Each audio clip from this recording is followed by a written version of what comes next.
Hello everyone, आज हम करेंगे separation of substances. Believe me guys, ये बहुत ही इंटरेस्टिंग चैप्टर है। पूरी वीडियो को एंड तक देखिए, चैप्टर को अच्छी तरह समझिए। चलिए शुरू करते हैं हमारा चैप्टर सेपरेशन ऑफ सब्सटेंसेस। हम हर दिन न जाने कितने ही कंपोनेंट्स को उनके मिक्सचर से सेपरेट करते हैं। चलिए कुछ एग्जांपल्स देखते हैं।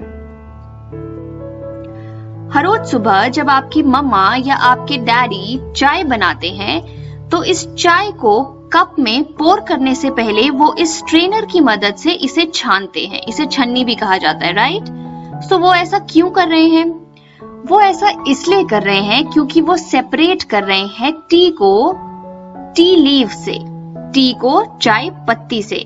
क्योंकि टी हमारे लिए एक यूजफुल कंपोनेंट है, हम इस चाय को पीते हैं, राइट? और जो टी लीव्स हैं, जो चाय की पत्ती है, वो एक नॉन यूजफुल कंपोनेंट है हमारे लिए, क्योंकि हम इस चाय की पत्ती को नहीं खाते, राइट? हम इसे फेंक देते हैं। सो ये था पहला एग्जाम्पल ऑफ सेपरेशन, जहां हमने टी को सेपरेट किया टी लीव से। ओके, चलिए कुछ और एग्जाम्पल्स देखते हैं। Okay, second example. क्या आपने कभी अपने घर में अपने किसी बड़े को इस तरह से दही को यानी कर्ड को कॉन्टिन्यूसली स्टर करते हुए देखा है? इसे चर्निंग ऑफ कर्ड भी कहा जाता है। ओके, तो ये ऐसा क्यों कर रहे हैं? जब दही को हम कॉन्टिन्यूसली स्टर करते हैं, कॉन्टिन्यूसली मिक्स करते रहते हैं, तो उससे हमें मिलते हैं मक्खन और लस्सी। तो कॉन्टिन्यूसली दही को स्टर करने से हमें मिला मक्खन और लस्सी, और ये दोनों ही यूजफुल कंपोनेंट्स है हमारे लिए, राइट? हमें मक्खन भी खाना है और हमें लस्सी भी पीनी है। सो इस तरह की सेपरेशन में हमने सेपरेशन की ताकि हमें मिले दो यूजफुल कंपोनेंट्स, राइट? जबकि टी वाले केस में हमने जब सेपरेशन की तो हमने एक नॉन यूजफुल कंपोनेंट को यूजफुल कंपोनेंट से सेपरेट किया, राइट? पर इस केस में हमने दही को कॉन्टिन्यूसली सिर्फ इसलिए स्टर किया ताकि हमें दो अलग अलग चीजें मिल जाएं, और इन दोनों अलग अलग चीजों को हमें कंज्यूम करना है, राइट? ओके, सो ये था सेपरेशन का दूसरा एग्जाम्पल। चलिए आगे देखते हैं एक और एग्जाम्पल। ओके, तो ये क्या है? ये है एक वीट प्लांट, ठीक है? और ये जो वीट प्लांट के ऊपर जो स्पाइक्स लगी हैं, ये हैं वीट के ग्रेन्स। इन ग्रेन्स को जब पीसा जाता है तो उससे मिलता है आपको आटा, ठीक है? तो ये है वीट ग्रेन्स, और ये जो इसकी स्टेम है इसे कहा जाता है स्टॉक्स। तो जब हम वीट प्लांट की हार्वेस्टिंग करते हैं तो हमें वीट प्लांट को सेपरेट करना पड़ता है उसके ग्रेन्स में और स्टॉक्स में। ये हम क्यों करते हैं? क्योंकि इन ग्रेन्स को हम खाते हैं और ये जो स्टॉक्स बचते हैं इसे एनिमल फीड की तरह यूज किया जाता है, यानी जानवरों को खिलाया जाता है, ठीक है? तो ये था हमारे सेपरेशन का थर्ड एग्जाम्पल, जिसमें हमने ग्रेन्स को सेपरेट किया स्टॉक से, ठीक है? एक और एग्जाम्पल देखते हैं। ओके, तो ये है एग्जाम्पल हमारा जो हमने अपने third chapter that is fibre to fabric में पढ़ा है, कॉटन गिनिंग। याद आया? सो कॉटन गिनिंग क्या है? कॉटन गिनिंग एक प्रोसेस है जिसमें कॉटन फाइबर्स को सेपरेट किया जाता है कॉटन सीड से, राइट? सो ये जो गिनिंग की प्रोसेस है ये भी एक सेपरेशन प्रोसेस है, राइट? हमने कॉटन फाइबर को सेपरेट किया कॉटन सीड से। चलिए आगे बढ़ते हैं। ओके, तो ये तो आप सबका फेवरेट है। ये एक बाउल ऑफ सैलेड है जिसमें बहुत सारी वेजिटेबल्स हैं, ठीक है? बट सपोज करिए आपको इनमें से कुछ वेजिटेबल्स पसंद नहीं है, तो आप क्या करेंगे? आप उन वेजिटेबल्स को उठाएंगे और अलग रख देंगे, और बाकी की जो आपको पसंद है आप खा लेंगे, राइट? सो आपने क्या किया? आपने सेपरेशन की। आपने नॉन टेस्टी फूड को टेस्टी फूड से सेपरेट कर दिया। तो ये भी सेपरेशन है। ऑलराइट गाइज, हमने बहुत सारे एग्जाम्पल्स देख लिए जिसमें हम दो कंपोनेंट्स को उसके मिक्सचर से सेपरेट करते हैं, राइट? और हम ये भी समझ गए कि ये जो सेपरेशन हम करते हैं इसके अलग अलग रीजंस होते हैं, राइट? कभी हम सेपरेशन करते हैं यूजफुल कंपोनेंट को नॉन यूजफुल कंपोनेंट में सेपरेट करने के लिए। कभी हम सेपरेशन करते हैं क्योंकि हमें दो यूजफुल कंपोनेंट्स चाहिए होते हैं, ठीक है? तो चलिए अब हम देखते हैं कुछ ब्रॉड रीजंस ठीक है, ब्रॉडली देखते हैं कि ये सेपरेशन की क्यों जाती है। ओके, तो हमारा टॉपिक है why do we separate substances. तो हम सेपरेशन इसलिए करते हैं, number 1 reason to separate harmful substances from a mixture. कभी कभी हम सेपरेशन इसलिए करते हैं क्योंकि हम हार्मफुल सब्सटेंसेस को मिक्सचर से सेपरेट करना चाहते हैं। एग्जाम्पल, जैसे जब हमारे चावल या दाल में जो स्टोन्स होते हैं या इंसेक्ट्स होते हैं, उन्हें हम जब सेपरेट करते हैं खाने से पहले, आपने देखा होगा आपकी मम्मी हमेशा करती हैं, ठीक है, तो वो स्टोन्स को और इंसेक्ट्स को पहले बाहर निकाल लेंगी, उसके बाद चावल को धोएंगी and then she will cook it. ठीक है, तो उन्होंने क्या किया, उन्होंने हार्मफुल सब्सटेंसेस को मिक्सचर से सेपरेट कर दिया। ठीक है, तो ये था हमारा पहला रीजन सेपरेशन का। ठीक है, सेपरेशन ऑफ सब्सटेंसेस का। दूसरा जो कॉमन रीजन है जिस वजह से हम सब्सटेंसेस को सेपरेट करते हैं, वो है जब हम सेपरेट करना चाहते हैं किसी नॉन यूजफुल सब्सटेंस को मिक्सचर से। और इसका एग्जाम्पल हम देख चुके हैं, जब हम चाय पत्ती को चाय से अलग करते हैं, तो चाय पत्ती एक नॉन यूजफुल सब्सटेंस है हमारे लिए। तो इस केस में ये है उसका एग्जाम्पल, जब हम एक नॉन यूजफुल सब्सटेंस को एक मिक्सचर से सेपरेट करते हैं। ठीक है, थर्ड रीजन जिसके लिए हम सेपरेशन करते हैं वो है जब हम चाहते हैं दो यूजफुल कंपोनेंट्स को अलग अलग यूज करना। जैसे कि जब हम कर्ड को कॉन्टिन्यूसली स्टर करते हैं तो हमें मिलता है लस्सी और मक्खन, राइट। तो लस्सी और मक्खन दोनों हमें चाहिए, इसलिए हम कर्ड की सेपरेशन करते हैं बाय कॉन्टिन्यूसली स्टरिंग इट, बार बार उसे हिलाकर। ठीक है, तो ये थे 3 इंपॉर्टेंट रीजंस जिस वजह से हम कंपोनेंट्स की सेपरेशन करते हैं। पहला था हार्मफुल सब्सटेंसेस को हटाने के लिए, दूसरा है नॉन यूजफुल सब्सटेंसेस को हटाने के लिए, और तीसरा है जब हम दो यूजफुल सब्सटेंसेस को अलग अलग करके यूज करना चाहते हैं। आई रियली होप आप समझ गए होंगे। चलिए आगे बढ़ते हैं।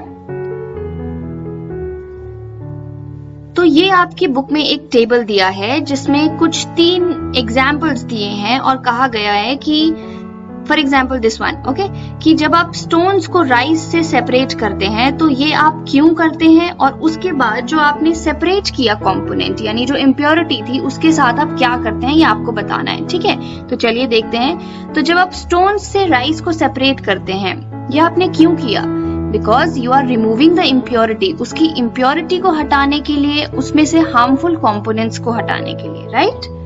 और उसके बाद उस कंपोनेंट को यानी स्टोन्स का आप क्या करेंगे, यू विल थ्रो देम, आप उसे फेंक देंगे, राइट। ओके, सेकंड एग्जांपल देखते हैं कि जब आप कर्ड को कॉन्टिन्यूसली स्टर करते हैं या कर्ड की चर्निंग करते हैं, तो ये आप क्यों करते हैं, आप करते हैं क्योंकि आपको दो यूजफुल सब्सटेंसेस चाहिए, दो यूजफुल बट डिफरेंट कंपोनेंट्स चाहिए, लस्सी और मक्खन। ठीक है, और आप इन दोनों कंपोनेंट्स का क्या करेंगे, आप इन दोनों कंपोनेंट्स को यूज करेंगे, you will use both of these components. Okay, third example देखते हैं। जब आप चाय पत्ती को चाय से सेपरेट करते हैं, तो ये आपने क्यों किया, क्योंकि आप एक नॉन यूजफुल कंपोनेंट, यहाँ नॉन यूजफुल कंपोनेंट क्या है, चाय पत्ती, चाय की पत्ती हम यूज नहीं खाते नहीं है, राइट। तो ये आपने किया क्योंकि आप एक नॉन यूजफुल कंपोनेंट को सेपरेट कर रहे हैं। ठीक है, और इस नॉन यूजफुल कंपोनेंट का आप करेंगे क्या, इसको भी आप फेंक देंगे, राइट। आप चाय पत्ती फेंक देते हैं चाय बनाने के बाद। ठीक है, तो चलिए ये टेबल हमने देख लिया, अब हम आगे बढ़ते हैं। ओके, तो हमने बात कर ली बहुत सारे एग्जाम्पल्स की जहां हम सेपरेशन करते हैं, और ये भी पढ़ लिया कि हम सेपरेशन करते क्यों हैं। अब हमें पढ़ना है डिफरेंट मेथड्स के बारे में जिससे हम सेपरेशन कर सकते हैं। ऐसे बहुत सारे मेथड्स हैं जिसके द्वारा हम सेपरेशन कर सकते हैं दो सब्सटेंसेस की। ठीक है, तो चलिए देखते हैं कौन कौन से मेथड्स हैं। ये हैं hand picking, threshing, winnowing, sieving, sedimentation, decantation, filtration and evaporation. ये सारे मेथड्स आपको पढ़ने हैं, बहुत ही इजी हैं। चलिए एक एक करके पढ़ते हैं। तो सबसे पहले हम पढ़ेंगे हैंड पिकिंग। देखते हैं हैंड पिकिंग क्या है। ओके, तो ये क्या है हमारे पास, ये है हमारे पास राइस ग्रेन्स, यहाँ चावल है, पर इसमें आप देख सकते हैं बहुत सारी इम्प्योरिटीज हैं, राइट। तो आप क्या करेंगे, आप इन इम्प्योरिटीज को एक एक करके चावल से अपने हाथों से निकाल कर बाहर फेंक देंगे, राइट। आपकी मम्मी हर रोज ये करती हैं, आपने देखा होगा। इस तरह से दो कंपोनेंट्स को सेपरेट करना, आपने चावल को और इम्प्योरिटी को सेपरेट कर दिया, राइट। किसके द्वारा, अपने हाथों के द्वारा। तो इसे हम कहते हैं हैंड पिकिंग, हैंड से पिक करना। Easy, very easy. तो चलिए देखते हैं। ओके, तो ये था वो एग्जाम्पल, ये है वो एग्जाम्पल कि जब भी आपके पास कोई पल्स या राइस होती है जिसमें इम्प्योरिटीज होती हैं, जैसे कि स्टोन्स है, डर्ट है, इंसेक्ट्स है या कोई और तरह के ग्रेन है, तो आप इन स्टोन्स, डर्ट, इंसेक्ट्स या अदर ग्रेन्स को अपने हाथों द्वारा पिक करके निकाल देंगे और इस प्रोसेस को कहते हैं हैंड पिकिंग। तो हैंड पिकिंग वो सेपरेशन मेथड हुआ जिसमें आप अनवांटेड और हार्मफुल सब्सटेंस को एक मिक्सचर से हटा देते हैं by using your hand. This was easy, very easy, right? Okay, आगे बढ़ते हैं। अब मुझे ये बताइए कि क्या हैंड पिकिंग के द्वारा हम किसी भी मिक्सचर के कंपोनेंट्स को सेपरेट कर सकते हैं? चलिए, आंसर देने से पहले ये पिक्चर देखिए। ये है mixture of salt and sugar, इसमें शुगर भी है और नमक भी है। अब आप मुझे बताइए, क्या आप अपने हाथों से इस मिक्सचर को सेपरेट कर सकते हैं? सॉल्ट को अलग कर सकते हैं और शुगर को अलग कर सकते हैं? No, that means hand picking can not be used to separate all substances from a mixture. ठीक है, तो चलिए अब हम देखते हैं कि हम किन केसेस में हैंड पिकिंग को यूज कर सकते हैं। ठीक है, तो ये जो hand picking method of separation है, इसको हम तब यूज कर सकते हैं जब साइज ऑफ इम्प्योर सब्सटेंस जो हो वो बड़ा हो। ठीक है, जो आपकी इम्प्योरिटी है उसका साइज थोड़ा बड़ा हो, क्योंकि बड़ी चीज को आप आसानी से पिक कर सकते हैं अपने हैंड से और उसे सेपरेट कर सकते हैं। वहीं अगर आपकी इम्प्योरिटी बहुत ही स्मॉल हुई, मान लीजिए आपकी इम्प्योरिटी सॉल्ट है, किसी चीज में सॉल्ट मिक्स हो गया है, तो अगर इम्प्योरिटी का साइज बहुत ही स्मॉल है तो आप उसकी हैंड पिकिंग नहीं कर सकते। ठीक है, दूसरी बात, कब आप हैंड पिकिंग कर सकते हैं? जब जो इम्प्योर सब्सटेंस है उसकी क्वांटिटी कम हो। ठीक है, थोड़ी बहुत इम्प्योरिटी हो तो हैंड पिकिंग से हम कर सकते हैं। बट मान लीजिए कि tons and tons of grains रखा है और उसमें से आपको छोटे छोटे सैंड या कोई और पार्टिकल मान लीजिए अलग करना है, तो दैट इज प्रैक्टिकली इम्पॉसिबल। जब इम्प्योरिटी का साइज बहुत ज्यादा होगा तो आप उसको हैंड पिकिंग से सेपरेट नहीं कर सकते, राइट? तो हम क्या समझ गए कि अगर size of impure substance small हो या फिर क्वांटिटी ऑफ इम्प्योरिटी बहुत ज्यादा हो तो हैंड पिकिंग यूज नहीं होती है। ठीक है, हैंड पिकिंग आप समझ गए। चलिए आगे बढ़ते हैं। ओके, तो ये मैं आपको बता चुकी हूं कि व्हीट प्लांट के ग्रेन्स और स्टॉक को सेपरेट किया जाता है, राइट? क्योंकि ग्रेन हम खाते हैं और स्टॉक्स को एनिमल्स खाते हैं। ठीक है, पर आपको ये मैंने नहीं बताया कि इन्हें सेपरेट कैसे करते हैं। ठीक है, चलिए इसके बारे में पढ़ते हैं। चलिए, तो ये जो प्रोसेस है जिसमें हम व्हीट प्लांट से उसके ग्रेन्स और स्टॉक्स को सेपरेट करते हैं, इस प्रोसेस को कहा जाता है थ्रेशिंग। तो थ्रेशिंग क्या है? A process used for separating grains from stocks. Grains और स्टॉक्स को सेपरेट करने की प्रोसेस। चलिए देखते हैं कि कैसे की जाती है। तो व्हीट प्लांट को हार्वेस्टिंग के बाद इस तरह से फील्ड में कुछ दिनों के लिए सन ड्राइंग के लिए छोड़ दिया जाता है। ठीक है, धूप में सूखने के लिए छोड़ दिया जाता है। ठीक है, ताकि उसके स्टॉक्स जो है वो ड्राई हो जाए।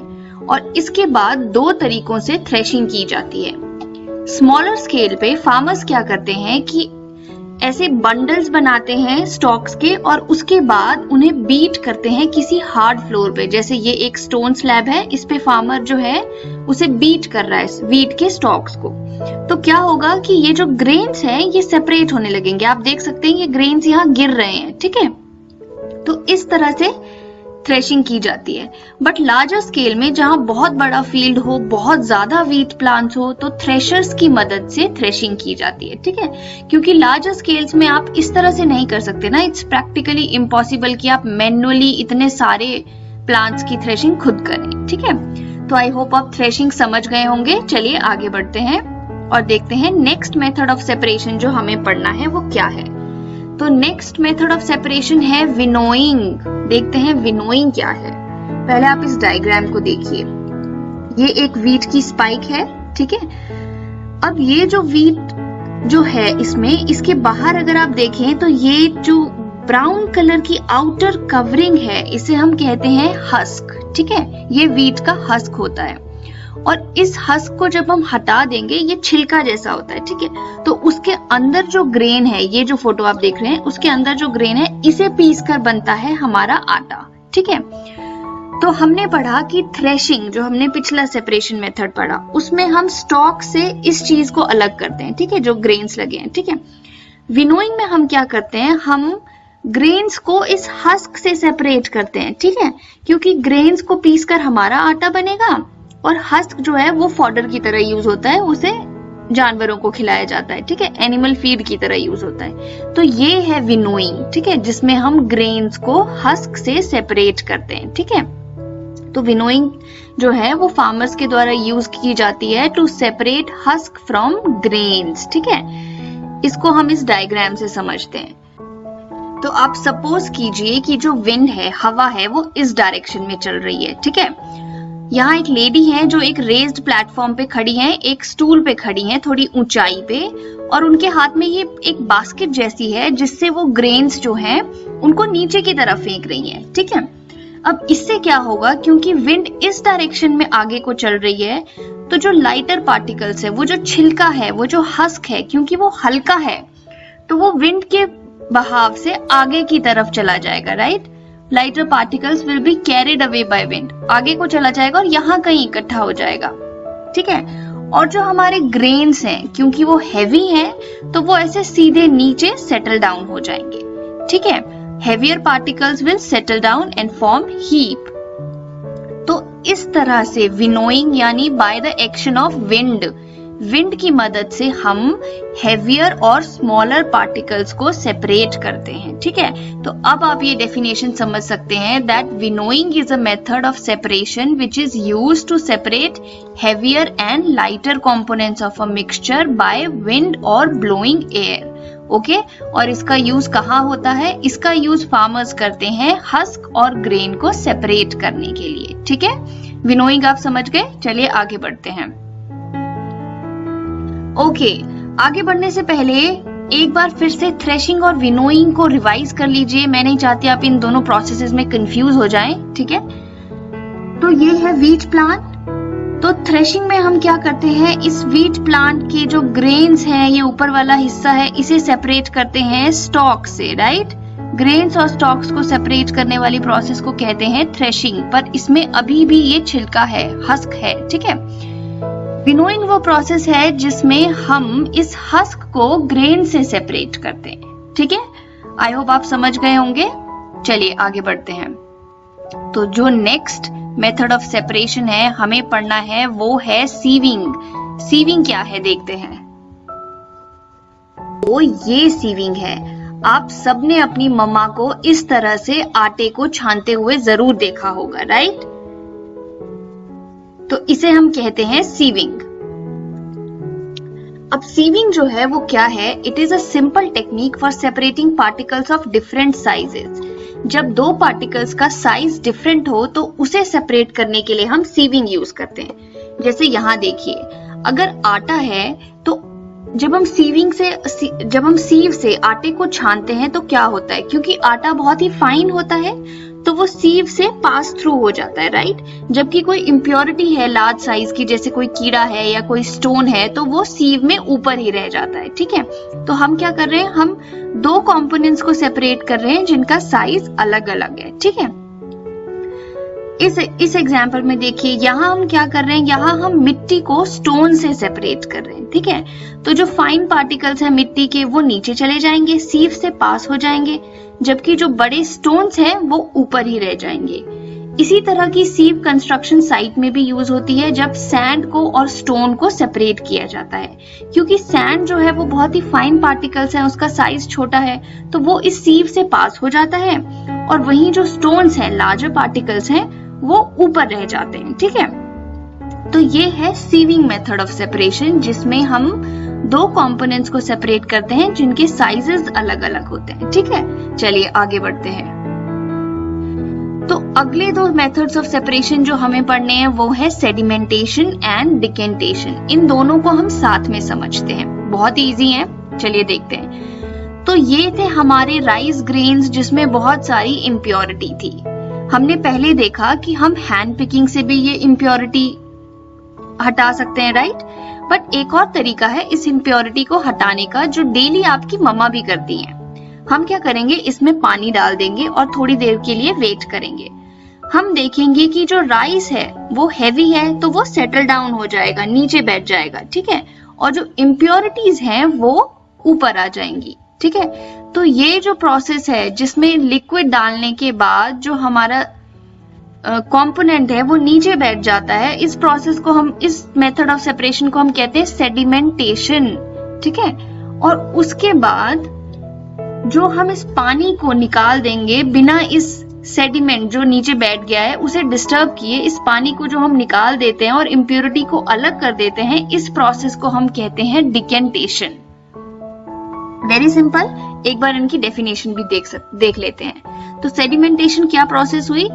When the heavier component in a mixture settle down, ठीक है, after water is added to it, जब आप पानी डालेंगे और जो हैवी कंपोनेंट है वो नीचे सेटल डाउन हो जाएगा, नीचे बैठ जाएगा, उस प्रोसेस को हम कहेंगे सेडिमेंटेशन। जैसे हमारे चावल नीचे बैठ गए, ठीक है, और इम्प्योरिटी ऊपर आ गई, तो वो हुई सेडिमेंटेशन। अब डिकेंटेशन क्या हुई? जब इसी पानी को जो जिसके नीचे सेडिमेंट बैठा हुआ है, ठीक है, इसी पानी को जब आप रिमूव कर देंगे, ठीक है, पोर आउट कर देंगे बिना सेडिमेंट को छेड़े, बिना विदाउट डिस्टर्बिंग द सेडिमेंट, तो इस प्रोसेस को हम कहते हैं डिकेंटेशन, ठीक है। आपने सेपरेट कर दिया ना सेडिमेंट को और इम्प्योरिटी को, राइट, तो इस प्रोसेस को हम कहेंगे डिकेंटेशन, ठीक है। अब डिकेंटेशन का यूज हम ऑयल और वाटर के मिक्सचर को सेपरेट करने के लिए भी कर सकते हैं। कैसे, मैं बताती हूँ।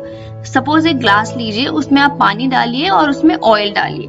थोड़ी देर बाद आप नोटिस करेंगे कि ऑयल और पानी की अलग अलग लेयर बन जाएगी, ठीक है। आपके ग्लास के ऊपर जो है ऑयल की एक लेयर बन जाएगी। अब आप चाहते हैं इस ऑयल को सेपरेट करना, तो आप क्या करेंगे? हल्के से ऊपर से वो पानी गिरा देंगे, ठीक है। तो क्या होगा? ऑयल जो है वो अलग हो जाएगा और पानी अलग हो जाएगा। ऑयल आपने गिरा दिया, तो ये प्रोसेस क्या हुई? डिकेंटेशन। और सेडिमेंटेशन भी आप समझ गए कि हैवियर कंपोनेंट जो है वो सेटल डाउन जब हो जाता है पानी डालने से या किसी और लिक्विड डालने से, तो उस प्रोसेस को हम कहते हैं सेडिमेंटेशन, ठीक है, समझ गए। चलिए आगे बढ़ते हैं। तो सेडिमेंटेशन और डिकेंटेशन को समझने के लिए एक ये एक्सपेरिमेंट देखते हैं। ये हमारे पास था एक ग्लास ऑफ वाटर। हमने क्या किया? इसमें थोड़ी सी मिट्टी डाल दी।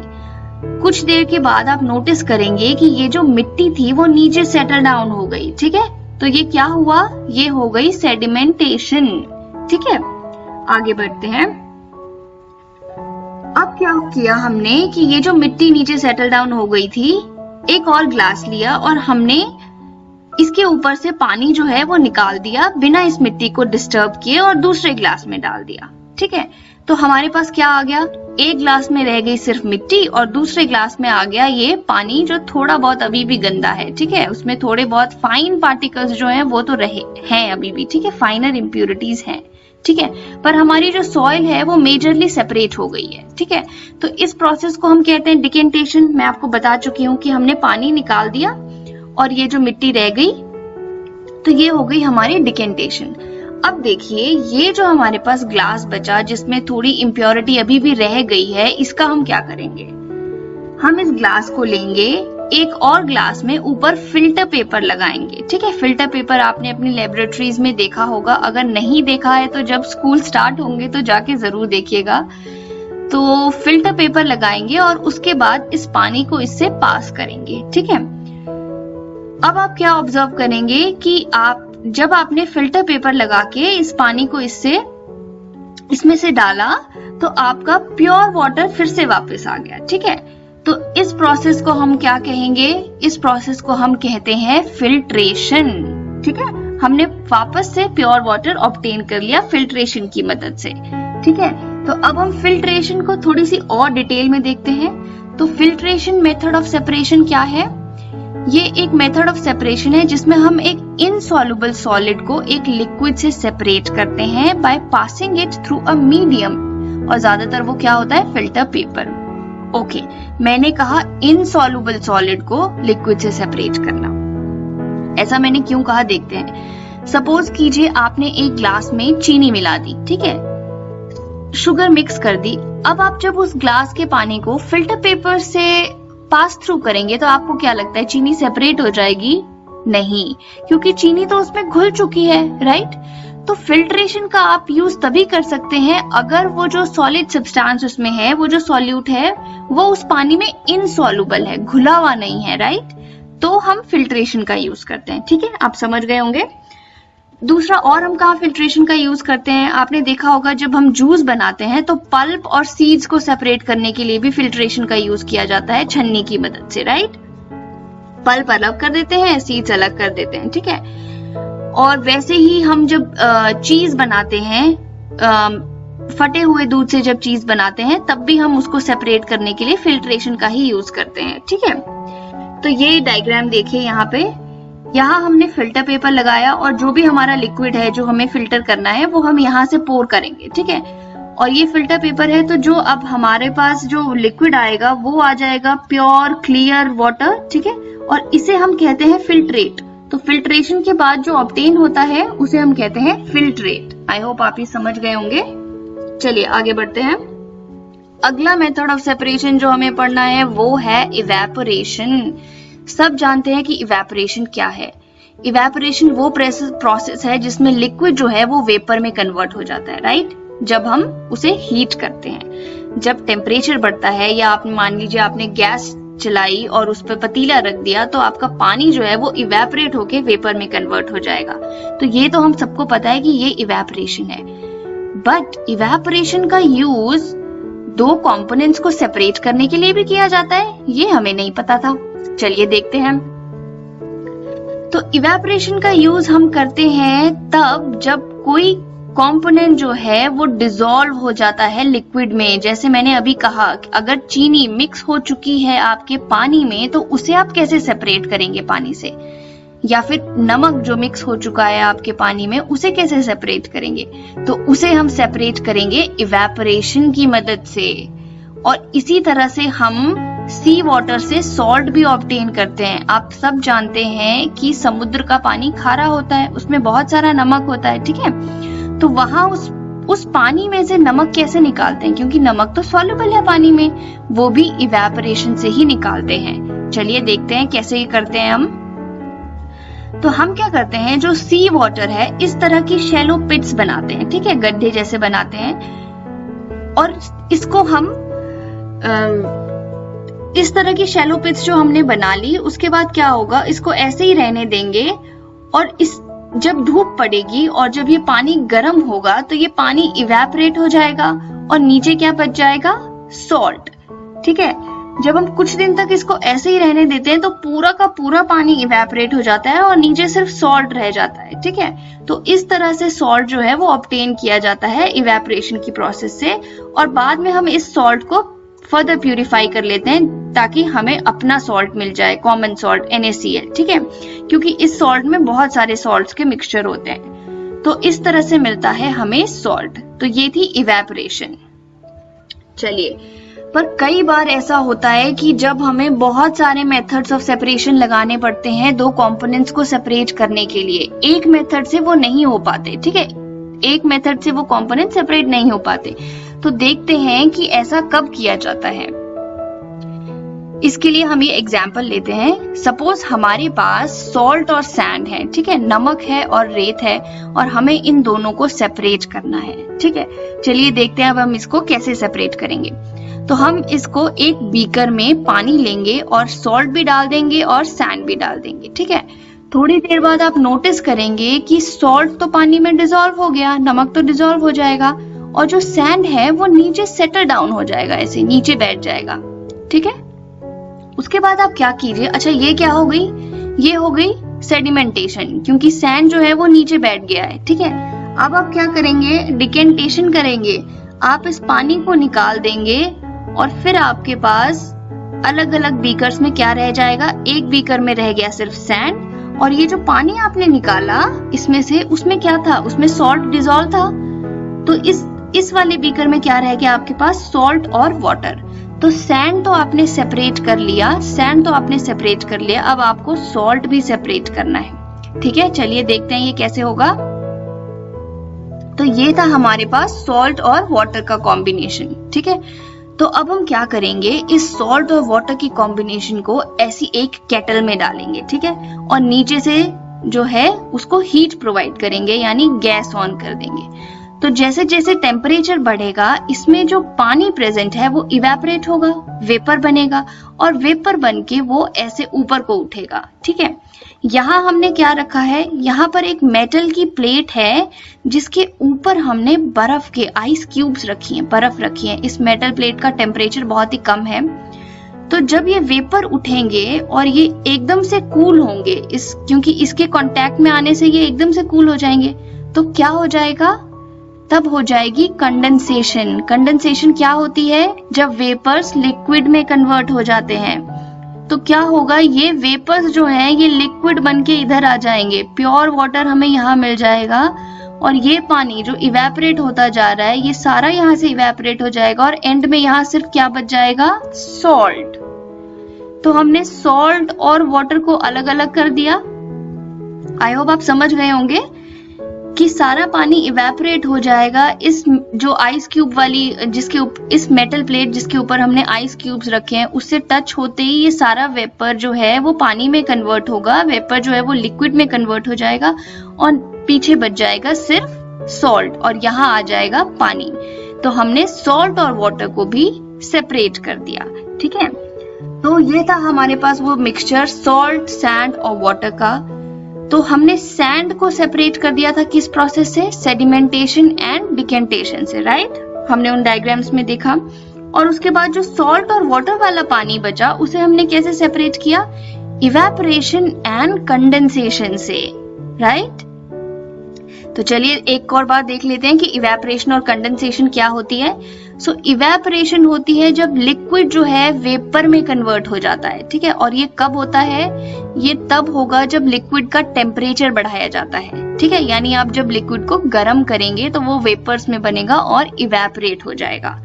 कंडेंसेशन वो होती है जब वेपर दोबारा से लिक्विड में कन्वर्ट हो जाता है, जैसे यहाँ वेपर्स यहाँ टच हो रहे हैं और दोबारा से लिक्विड में कन्वर्ट हो रहे हैं। ठीक है, और ये कब होता है, जब वेपर्स जो है वो लोअर टेम्परेचर के कांटेक्ट में आती हैं, यानी जब टेम्परेचर लो किया जाता है तो वेपर्स जो है दोबारा से लिक्विड में कन्वर्ट हो जाती हैं। ठीक है, तो अब मुझे लगता है कि आप समझ गए होंगे कि इवेपोरेशन और कंडेंसेशन में क्या डिफरेंस है। सो इसके साथ हो गया हमारा चैप्टर खत्म। आई होप आपको सब कुछ अच्छे से समझ आया हो। चलिए, ओके, बाय बाय, पढ़ते रहिए, थैंक यू।